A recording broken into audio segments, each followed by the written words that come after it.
और बड़ी खबर आपको बता देते हैं। दरअसल इंडिया गठबंधन में भी सीट शेयरिंग को लेकर मंथन, महाविकास अघाड़ी की सीट बंटवारे को लेकर बैठक हो रही है। मुंबई के वर्ली इलाके के एक होटल में यह बैठक हो रही है। उद्धव ठाकरे, शरद पवार, प्रकाश अंबेडकर समेत दूसरे नेता भी शामिल हो रहे हैं। सीधे एक बार फिर से मृत्युंजय का रुख करते हैं। मृत्युंजय, महायुति के साथ साथ महाविकास अघाड़ी, वहां पर भी लग रहा है कि सीट शेयरिंग को लेकर आज कुछ पुख्ता तस्वीर साफ हो सकती है।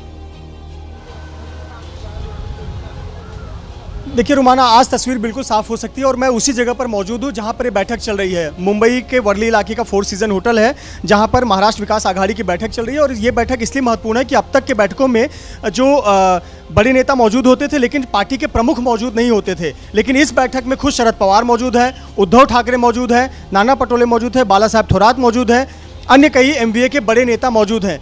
कुल मिलाकर जो 5 सीटों पर पेच फंसा हुआ है, उन 5 सीटों को लेकर ही बातचीत हो रही है कि आखिरकार इस पर सहमति बननी चाहिए। कांग्रेस कह रही है कि हम 20 से अधिक सीट पर लड़ेंगे, शिवसेना कह रही है कि पिछली बार हम लड़े थे 22 पर, तो हम 22 पर लड़ेंगे कम से कम। लेकिन उसी पर पेच सुलझाने के लिए जो सबसे वरिष्ठ हैं शरद पवार, उनकी राय अब सुनी जाएगी। एक और मामला है, वंचित बहुजन आघाड़ी को गठबंधन में लेना है कि नहीं लेना है और किन शर्तों पर लेना है।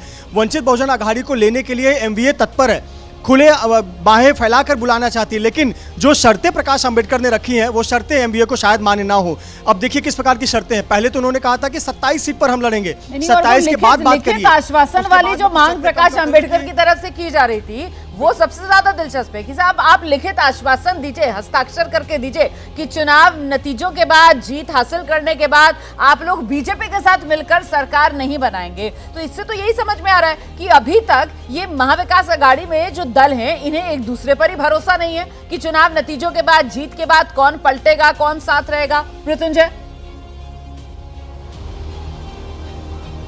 बिल्कुल निश्चित तौर पर बहुत महत्वपूर्ण बात आपने कही कि कल जिस प्रकार से प्रकाश अंबेडकर का पत्र था और उस पर उन्होंने कटाक्ष किया है संजय राउत पर कि पहले आप लिख कर दीजिए कि आप जीतने के बाद या आपके नेता जीतने के बाद RSS या BJP के साथ नहीं जाएंगे।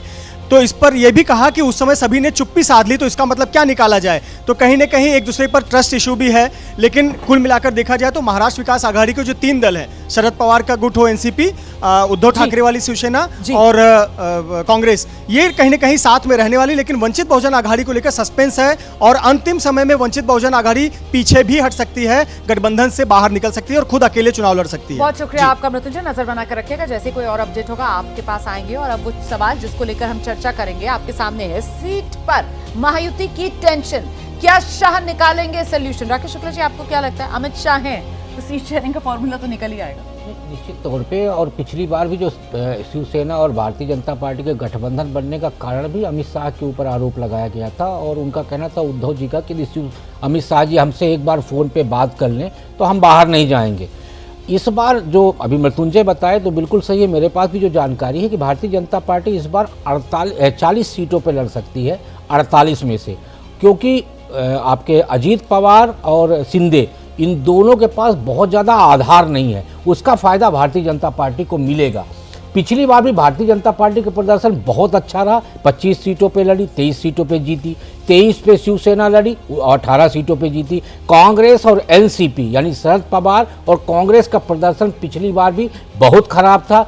23 सीटों पे कांग्रेस लड़ी, सिर्फ 1 सीट जीती, 19 सीटों पे NCP लड़ी। मिलाकर महायुति के अंदर जिस तरीके से आपने तो यहाँ पर आंकड़ा 48 लोकसभा सीटें हैं, देखिए महाराष्ट्र में, दर्शकों को याद दिला दूं, आपने तो कह दिया यहाँ पर कि करीब 40 पर बीजेपी ही चुनाव लड़ने वाली है। हमारे जो सहयोगी हैं वो 30 से 32 का आंकड़ा दे रहे थे। 30 से 32 भारतीय जनता पार्टी लड़ रही है, उनके कैंडिडेट रहेंगे और बाकी NCP और शिवसेना में भी भारतीय जनता पार्टी के कैंडिडेट लड़ेंगे, उनके नाम पे हिस्सा दिया जाएगा। तो सवाल यहाँ पर ये होता है, क्या माना जाए महायुति के अंदर शामिल जो एकनाथ शिंदे गुट है, अजीत पवार गुट है, क्या वो इस फॉर्मूले के लिए तैयार होंगे या फिर महायुति में बने रहना है, कोई विकल्प उनके पास है नहीं, तो ऐसे में जैसा बीजेपी चाहेगी वैसा करना इनके सामने एक मजबूरी है।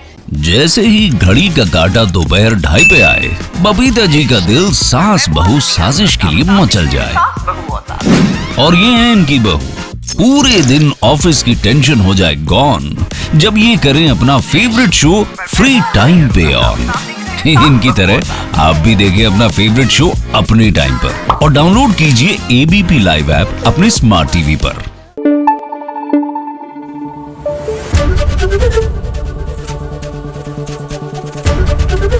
एबीपी न्यूज आपको रखे आगे।